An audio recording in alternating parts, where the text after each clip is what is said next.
प्रत्येक रुग्णाचं आपण म्हणतो की एक क्रिएटिनिन जे आहे ते 1 मिलीग्रॅम पेक्षा कमी पाहिजे। मग जर क्रिएटिनिन 3, 4, 5 असं राहत असेल तर ह्याचा अर्थ असा होतो त्या किडनीला इजा झालेली आहे, त्या मूत्रपिंडाला डॅमेज झालेला आहे।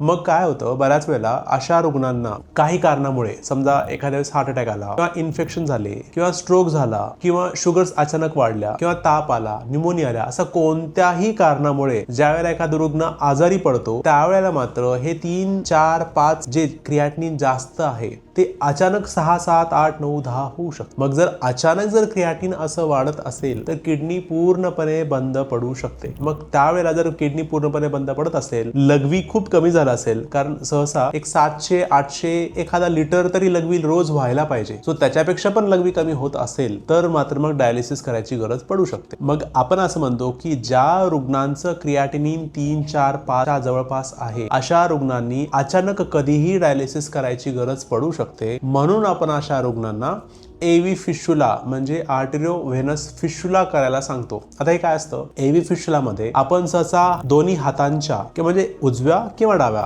जी धमनी आहे त्याला आपण आर्टरी म्हणतो, ज्याचं प्रेशर मध्ये रक्त वाहण्याचं प्रेशर जास्त असतं, आणि व्हेन सिफॅलिक व्हेन किंवा बेसिलिक व्हेन तर ज्या व्हेन मध्ये प्रेशर रक्ताचं प्रेशर कमी असतं। सो ह्या दोन्ही धमन्यांना आपण एकमेकांना जोडतो। मग ह्या जोडल्यामुळे काय होतं, त्याच्यामध्ये ह्या व्हेन पेक्षा जास्त प्रेशर असतं आणि आर्टरी पेक्षा कमी प्रेशर असतं।